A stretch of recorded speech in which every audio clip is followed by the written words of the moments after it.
ഇതാണോ ഡോക്ടർ ഹരിത നമ്മുടെ ദിഗംബരന്റെ എണ്ണത്തോണി? ദിഗംബരന്റെ എണ്ണത്തോണിയല്ല, അത് പഞ്ചഭൂതയുടെ എണ്ണത്തോണിയാ.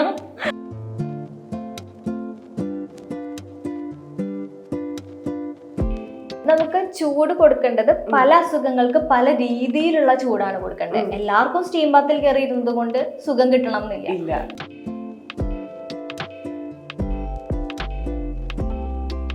കൃത്യമായിട്ടുള്ള ഇടവേളകളിൽ നമ്മുടെ ശരീരത്തിന് വേണ്ട രീതിയിലുള്ള കെയർ ഒക്കെ കൊടുത്ത് കൊണ്ടുപോകുന്നത് നമുക്കൊരു ഹെൽത്തി ആയിട്ടുള്ള ലൈഫ് സ്റ്റൈലിലേക്ക് എത്താൻ ഹെൽപ്പ് ചെയ്യും. ഇപ്പൊ നമുക്ക് ഏറ്റവും കൂടുതൽ ഫിസിക്കൽ സ്ട്രെയിനേക്കാളും നമുക്കുള്ളത് മെന്റൽ സ്ട്രെയിനാണ്.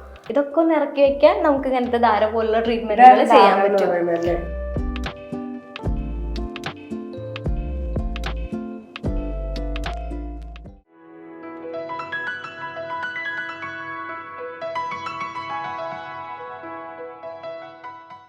ഇതാണോ ഡോക്ടർ ഹരിത നമ്മുടെ ദിഗംബരന്റെ എണ്ണത്തോണി?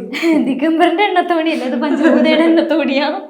ഇതാണ് ശരിക്കും എണ്ണത്തോണി എന്ന് പറഞ്ഞ സംഭവം. അതെ, നമുക്ക് ഒരുപാട് വാതരോഗങ്ങളുണ്ട്. അതുപോലെ തന്നെ ഈ പക്ഷാഘാതം, അതായത് സ്ട്രോക്ക് പോലുള്ള കണ്ടീഷൻസ്, അങ്ങനെയൊക്കെ വന്നിട്ട് നമുക്ക് ഒരു സൈഡ് തളർന്നു പോയിട്ടുള്ള, അല്ലെങ്കിൽ നമുക്ക് നമ്മുടെ മൂവ്മെന്റ്സ് അത്ര ഫ്ലെക്സിബിൾ ആയിട്ട് നടക്കുന്നില്ല, വേദനകളുണ്ട്, അങ്ങനെ മൊത്തം ശരീരവേദന, ജോയിന്റ് വേദന, നീര് വരിക, അങ്ങനത്തെ ഒരുപാട് കണ്ടീഷൻസിന് നമുക്ക് പഞ്ചകർമ്മ ട്രീറ്റ്മെന്റ് ഒരുപാട് ബെനിഫിറ്റ്സ് തരും. അതിന് മാത്രമല്ല, അതിനപ്പുറത്തേക്ക് ഒരുപാട് ട്രീറ്റ്മെന്റുകൾ നമുക്ക് പഞ്ചകർമ്മ ട്രീറ്റ്മെന്റ് വെച്ച് ചെയ്യാൻ പറ്റും.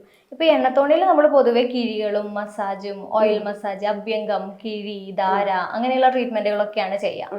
ഇത് ആക്ച്വലി പഞ്ചകർമ്മ ട്രീറ്റ്മെന്റിന്റെ ഒരു പൂർവ്വകർമ്മം എന്നാണ് പറയുക. അതായത് നമ്മുടെ ശരീരത്തിന് പഞ്ചകർമ്മ ട്രീറ്റ്മെന്റിന് വേണ്ടി പ്രിപ്പയർ ചെയ്യിക്കാൻ വേണ്ടിയിട്ടുള്ള കാര്യങ്ങളാണ് ഇതിൽ ഈ സ്വേദനം എന്ന് പറയുക, ശരീരം ചൂടാക്കുന്ന പോലുള്ള ട്രീറ്റ്മെന്റ് രീതികൾ.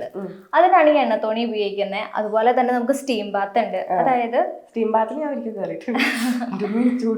നമുക്ക് ചൂട് കൊടുക്കേണ്ടത് പല അസുഖങ്ങൾക്ക് പല രീതിയിലുള്ള ചൂടാണ് കൊടുക്കേണ്ടത്. എല്ലാവർക്കും സ്റ്റീം ബാത്തിൽ കയറിയിരുന്നത് കൊണ്ട് സുഖം കിട്ടണം എന്നില്ല. ഇപ്പൊ ഒരു യൂറിക് ആസിഡ് ഉള്ള ഒരാളാണെങ്കിൽ അയാൾക്കൊരു ചൂർണക്കിഴി കൊണ്ടുള്ള ചൂടായിരിക്കും അയാൾക്ക് കുറച്ച് നല്ലതുണ്ടാവുക. ഇപ്പോ അങ്ങനത്തെ അല്ലാത്തൊരു ടൈപ്പിന് ചിലപ്പോൾ ഇലക്കിഴി കൊണ്ടുള്ളതായിരിക്കും. അങ്ങനെ ഓരോ കണ്ടീഷനും ഓരോ രീതിയിലുള്ളതാണ്. ഇപ്പൊ നമുക്ക് എല്ലാ അസുഖത്തിനും എണ്ണയിട്ടിട്ട് തലോടി കഴിഞ്ഞാൽ അസുഖം മാറില്ല. ഇപ്പൊ നീരുള്ള ഒരു കണ്ടീഷനിൽ എണ്ണയിട്ട് തലോടി കഴിഞ്ഞാൽ എന്ത് പറ്റും? നീര് കൂടും, പേഷ്യന്റിന് ബുദ്ധിമുട്ട് കൂടും. അല്ലാണ്ട് അത് ബെനിഫിറ്റ് അല്ല. ഇപ്പൊ ആയുർവേദത്തിൽ എണ്ണ ഉണ്ട് എന്ന് വെച്ചിട്ട് എല്ലാ വേദനകൾക്കും എണ്ണയല്ല സൊല്യൂഷൻ. ഇപ്പൊ നമുക്ക് അതിന് വേണ്ടിയിട്ട് ട്രെയിൻഡ് ആയിട്ടുള്ള ഡോക്ടേഴ്സും സ്റ്റാഫും ഈ ഒരു പഞ്ചകർമ്മ സെറ്റപ്പ് വെച്ച് നമുക്ക് അതിനനുസരിച്ച് എന്താണോ ഓരോരുത്തരുടെ ബോഡിക്ക് വേണ്ടത് അതിനനുസരിച്ചുള്ള ഒരു ട്രീറ്റ്മെന്റ് പ്രൊവൈഡ് ചെയ്യാൻ പറ്റും. ഇപ്പൊ നമ്മള് പ്രത്യേകിച്ച് സോഷ്യൽ മീഡിയയിൽ കാണുന്ന ഒരു ട്രെൻഡാണ് ഫുൾ ബോഡി മസാജ് ചെയ്യാൻ ഇന്ന സ്ഥലങ്ങളിൽ പോകും, ഓഫേഴ്സ് ഉണ്ട്, ഡിസ്കൗണ്ട്സ് ഉണ്ട് എന്നൊക്കെ പറയുന്നത്. അപ്പൊ എനിക്ക് പോകണമെന്ന് ഭയങ്കര ആഗ്രഹമുണ്ട്. ഇതുവരെ ചെയ്തിട്ടില്ല. ഫുൾ ബോഡി മസാജ് ചെയ്യണമെന്ന് ആഗ്രഹമുണ്ട്. ശരിക്കും ഈ ഫുൾ ബോഡി മസാജ് ചെയ്യുന്നത് നല്ലതാണോ? നമുക്ക് ഒരു ആരോഗ്യ സംരക്ഷണം ഇപ്പൊ നമ്മളിപ്പോ എങ്ങനെ പറയാ, ഇപ്പൊ നമ്മളൊരു വണ്ടിയുടെ കാര്യം, ഇപ്പൊ നമുക്കൊരു വെഹിക്കിൾസിന്റെ കാര്യമൊക്കെ പറയുകയാണെങ്കിൽ നമുക്കൊരു ഡാമേജ് വന്നു, കംപ്ലൈന്റ് ഉണ്ടെങ്കിൽ നമ്മൾ സർവീസിന് കൊടുക്കും. പക്ഷെ നമ്മൾ ഒരു വണ്ടീനെ ഒരുപാട് സ്നേഹിക്കുന്ന ഒരാളാണെങ്കിൽ കംപ്ലൈൻറ്റ്സ് വരാണ്ടിരിക്കാൻ നമ്മൾ കൃത്യമായിട്ടുള്ള ഇടവേളകളിൽ സർവീസ് കൊടുത്ത് അതിനൊരു കംപ്ലൈന്റ് ഇല്ലാണ്ട് കൊണ്ടുപോകും. അങ്ങനെ രണ്ട് രീതിയിൽ നമ്മളൊരു വണ്ടി മാനേജ് ചെയ്യും ഇല്ലേ? കമ്പയർ ചെയ്യാൻ പാടില്ല. എന്നാൽ പോലും നമ്മുടെ ശരീരത്തിനും നമ്മളൊരു കൃത്യമായിട്ടുള്ള ഇടവേളകളിൽ നമ്മുടെ ശരീരത്തിന് വേണ്ട രീതിയിലുള്ള കെയർ ഒക്കെ കൊടുത്ത് കൊണ്ടുപോകുന്നത് നമുക്കൊരു ഹെൽത്തി ആയിട്ടുള്ള ലൈഫ് സ്റ്റൈലിലേക്ക് എത്താൻ ഹെൽപ്പ് ചെയ്യും. ഒരു അസുഖം വന്നിട്ട് മാത്രം ചെയ്യണം എന്നില്ല. ഇപ്പൊ നമുക്കൊരു ഫുൾ ബോഡി മസാജ് ഒന്നാമത്തത് ഒരു സെൽഫ് ലവിന്റെ ഭാഗം കൂടി ആയിട്ടുണ്ട് ഇപ്പൊ. കാരണം നമ്മുടെ ബോഡി നമ്മൾ അത്രയും സ്ട്രെയിൻ ചെയ്യിപ്പിക്കുന്നുണ്ട്.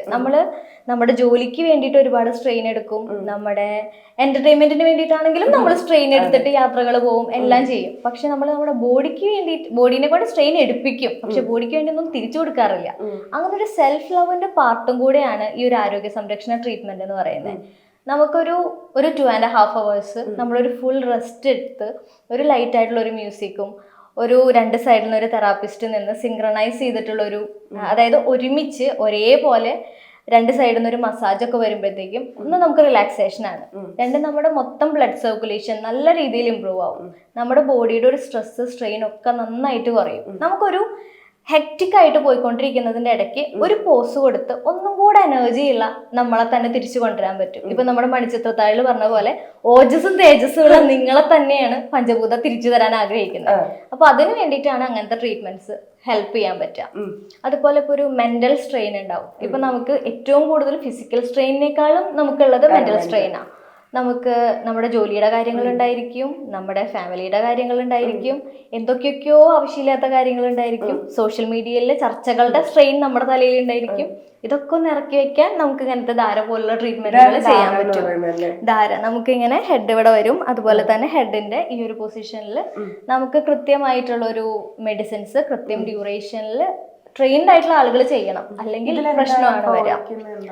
നമുക്ക് തൈലം കൊണ്ട് ധാര ചെയ്യാൻ പറ്റും, മോര് കൊണ്ടുള്ള പ്രിപ്പറേഷൻസ് ഉണ്ടാക്കിയിട്ട് ധാര ചെയ്യാൻ പറ്റും, കഷായം കൊണ്ട് ധാര ചെയ്യാൻ പറ്റും. അതൊക്കെ ഓരോരുത്തരുടെ കണ്ടീഷൻ അനുസരിച്ചിട്ടാണ്. ഇപ്പോ ഇങ്ങനത്തെ ട്രീറ്റ്മെന്റ് ഒക്കെ കുറെ സ്ഥലങ്ങളിലും ചെയ്യുന്നുണ്ട്. പക്ഷെ പേഷ്യന്റിന്റെ കണ്ടീഷൻ അനുസരിച്ചിട്ട് അവർക്ക് എന്താണോ വേണ്ടത് അത് ചെയ്താലേ അവർക്ക് ബെനിഫിറ്റ് കിട്ടുള്ളൂ എന്നുള്ളതാണ്. ഇപ്പൊ ഒരു അലർജി ഉള്ള ഒരാൾക്ക് നമ്മളിപ്പം തൈലധാര ചെയ്ത് കഴിഞ്ഞാൽ അലർജി കൂടും, സൈനസൈറ്റിസ് കൂടും, ബുദ്ധിമുട്ടുകൾ ഉണ്ടാവും. അപ്പം ഇതൊക്കെ റിലാക്സേഷന് വേണ്ടിയിട്ടുള്ള ട്രീറ്റ്മെന്റ് ആണ്.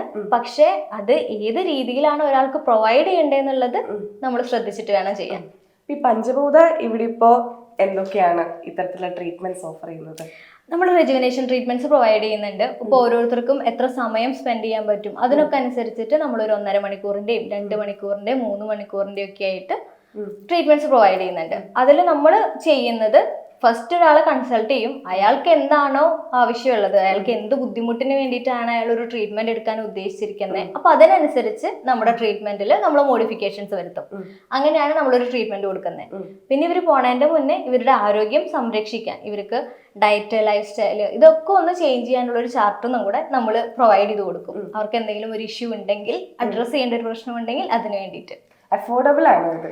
വളരെ അഫോർഡബിൾ ആണ്. നമ്മുടെ പഞ്ചഭൂതയിൽ വളരെ അഫോർഡബിൾ ആണ്.